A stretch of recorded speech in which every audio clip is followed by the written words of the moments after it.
Assalamualaikum warahmatullahi wabarakatuh. Alhamdulillahirabbil alamin wa bihi nasta'inu ala umurid dunya waddin wassalatu wassalamu ala asyrofil anbiya'i wal mursalin sayyidina wa maulana Muhammadin wa ala alihi wa sahbihi ajmain amma ba'du. Baik anak-anak, kita berjumpa lagi pada pembelajaran kita pada hari ini. Video pembelajaran kali ini kita akan membahas masalah terkait sujud.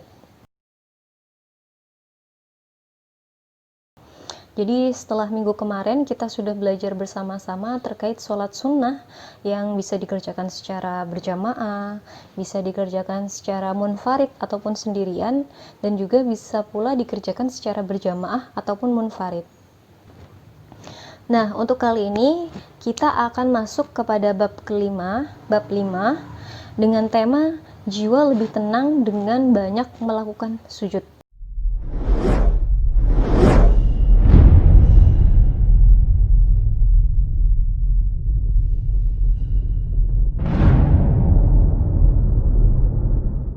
Jadi di sini sujud yang akan kita pelajari ada 3, yakni ada sujud sahwi, ada sujud syukur, dan juga ada sujud tilawah. Di sini Bu Leli sudah membuat 3 poin yang akan kita pelajari. Yang pertama adalah kita akan memahami definisi terkait sujud syukur, sujud sahwi, dan juga sujud tilawah. Yang kedua, kita juga akan memahami dalil naqli terkait sujud syukur, sujud sahwi, dan juga sujud tilawah. Dan yang ketiga, kita akan memahami tata cara melaksanakan sujud syukur, sujud sahwi, dan juga sujud tilawah.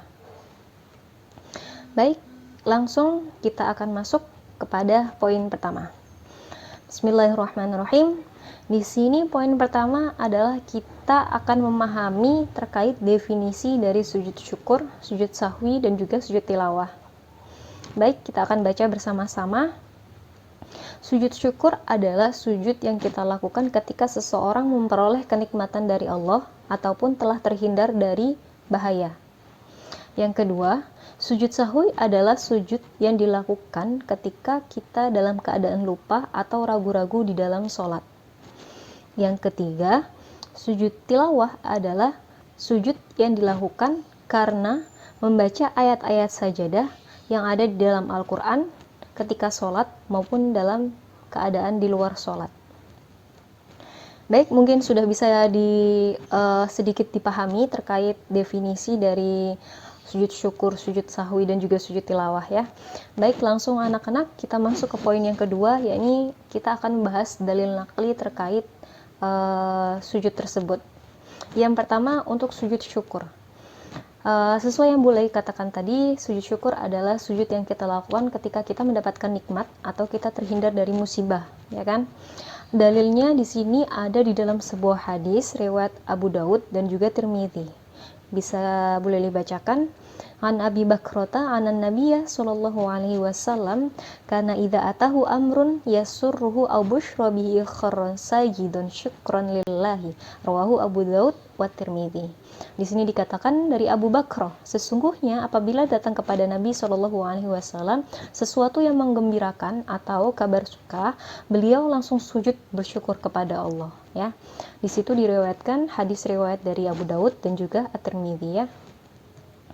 Kemudian apa sih sebab sampai kita melakukan sujud syukur? Di sini ada 2 hal ya. Boleh ditekankan, yang pertama ketika kita mendapatkan nikmat dari Allah. Jadi seluruh nikmat ya, bisa berupa rezeki harta atau rezeki dari kesehatan atau sebagainya ya. Yang kedua adalah ketika kita terhindar dari musibah atau bahaya kecil atau musibah besar ya. Kemudian bagaimana cara kita melakukan sujud syukur? Di sini ada 5 poin. Yang pertama adalah kita menghadap kiblat. Yang kedua, niat untuk sujud syukur. Yang ketiga, sujud seperti biasa, seperti sujud dalam keadaan sholat, hanya saja dengan bacaan doanya seperti ini.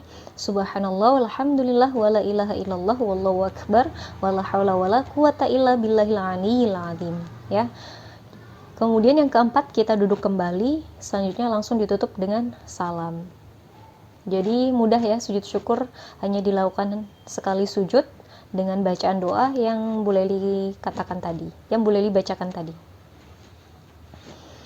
Selanjutnya, hikmah melakukan sujud syukur. Di sini yang pertama adalah orang yang mendapatkan nikmat atau kelebihan, kalau tidak berhati-hati, dia bisa jadi akan lupa diri, sehingga dia akan menjadi orang yang angkuh ataupun sombong. Nah, orang yang melakukan sujud syukur ini bisa jadi akan menghindarkan dari sifat sombong dan juga sifat angkuh. Yang kedua, memperoleh kepuasan batin berkaitan dengan anugerah yang diterima oleh Allah Subhanahu wa taala. Dan yang ketiga, merasa dekat dengan Allah sehingga memperoleh bimbingan dan hidayahnya. Yang keempat, memperoleh tambahan nikmat dari Allah dan juga selamat dari siksa Allah, ya. Baik, untuk sujud syukur semoga bisa dipahami. Selanjutnya masuk kepada sujud sahwi. Nah, untuk sujud sahwi ini, sesuai yang boleh dikatakan tadi adalah ketika kita dalam keadaan ragu-ragu atau tidak sengaja lupa dalam keadaan sholat, ya kan? Jadi kita dianjurkan untuk melakukan sujud sahwi. Dalilnya ada di dalam hadis riwayat Ahmad dan Muslim, dikatakan dari Abu Sa'id Al-Khudri, Nabi Shallallahu Alaihi Wasallam bersabda, apabila salah seorang di antara kamu ragu dalam sholat, apakah ia sudah mengerjakan 3 rakaat ataupun 4 rakaat, maka hendaklah dihilangkan keraguan itu dan diteruskan sholatnya menurut yang diyakini. Kemudian hendaklah sujud 2 kali sebelum sholat. Hadis riwayat Ahmad dan juga Muslim. Jadi kira-kira sebab apa saja kita melakukan sujud sahwi? Jadi yang pertama, ketika kita lupa meninggalkan salah satu rukun dari sholat, bisa jadi ruku, sujud, ataupun i'tidal, ya. Yang kedua, kita lupa ragu dalam jumlah rakaat sholat. Yang ketiga, bisa jadi kita lupa dalam membaca doa kunut, ya, bagi yang membiasakan untuk baca doa kunut. Kemudian kita lupa melakukan tasyahud awal, itu juga bisa. Seterusnya, kelebihan atau kekurangan dalam jumlah rakaat sholat. Jadi kita juga lupa, ya, atau ragu ini lebih atau kurang dalam jumlah rakaat sholat, ya. Kemudian bagaimana cara kita melaksanakan sujud sahwi? Di sini ada 4. Yang pertama, setelah selesai membaca tahiyat akhir, langsung sujud dengan membaca bacaan Subhana man la yanamu wa la yashu. Jadi Maha Suci Allah yang tidak tidur dan tidak lupa. Yang kedua, bangun dari sujud disertai dengan membaca takbir.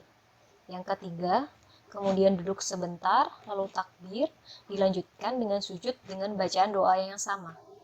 Yang terakhir, keempat, adalah duduk kembali sambil diakhiri dengan bacaan salam. Untuk hikmah kita melakukan sujud sahwi adalah yang pertama, dijauhkan dari kesombongan. Yang kedua, memahami kesempurnaan Allah. Yang ketiga, orang yang berbuat salah atau khilaf dan lupa harus segera memohon kepada Allah seraya membaca istighfar, ya. Jadi untuk sujud sahwi ini kita laksanakan ketika dalam keadaan sholat, ya. Tapi kita sebelum membaca salam, sebelum mengakhiri sholat atau sebelum salam. Jadi kita sujud 2 kali, ya, dengan bacaan doa yang sudah boleh dibacakan tadi, ya. Subhana man la yanamu wa la yashu. Kemudian setelah sujud 2 kali dengan bacaan doa tersebut, langsung kembali duduk seraya langsung diteruskan dengan salam, ya. Kemudian yang ketiga ini adalah terkait sujud tilawah. Sujud tilawah ini kita laksanakan ketika kita baik dalam keadaan sholat maupun tidak, ya. Jadi seumpama kita mendengarkan salah satu lantunan dari ayat-ayat sajadah yang ada di dalam Al-Quran, kita dianjurkan untuk melakukan sujud tilawah. Yang jadi pertanyaan, yang dinamakan ayat sajadah itu apa saja? Jadi di sini Bu Leli sudah menyebutkan ayat-ayat sajadah yang ada di dalam Al-Quran, bisa dilihat, ya.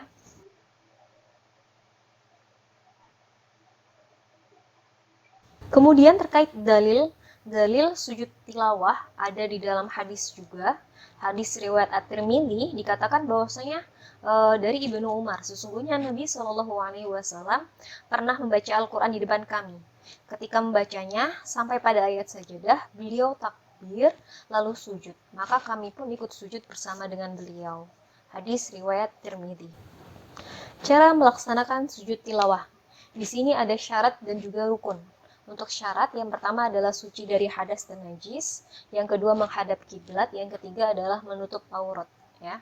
Untuk rukunnya, yang pertama niat, takbiratul ihram, sujud 1 kali dengan diawali dengan bacaan takbir, kemudian duduk setelah sujud dengan tumakninah tanpa membaca tasyahud, yang terakhir adalah salam. Langsung saja bagaimana cara kita melaksanakan sujud tilawah.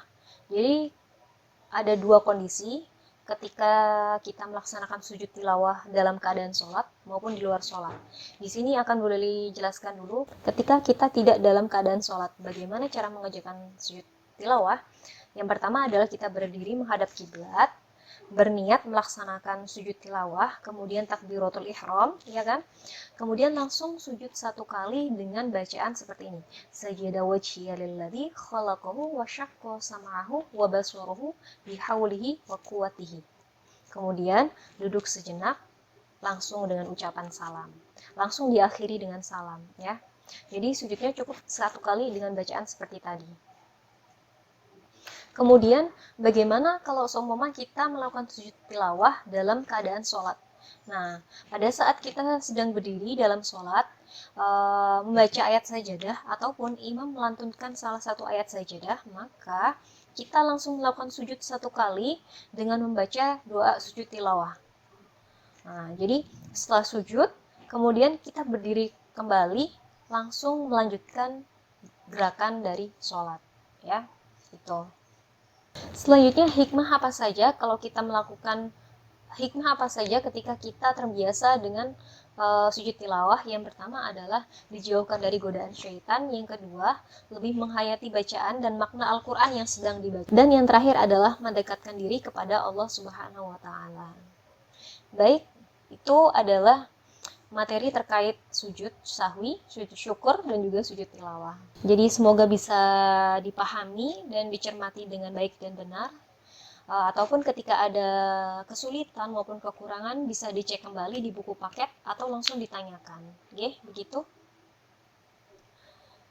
Baik, untuk materi video pembelajaran hari ini cukup sampai di sini. Semoga apa yang kita pelajari hari ini bisa bermanfaat bagi kita semua.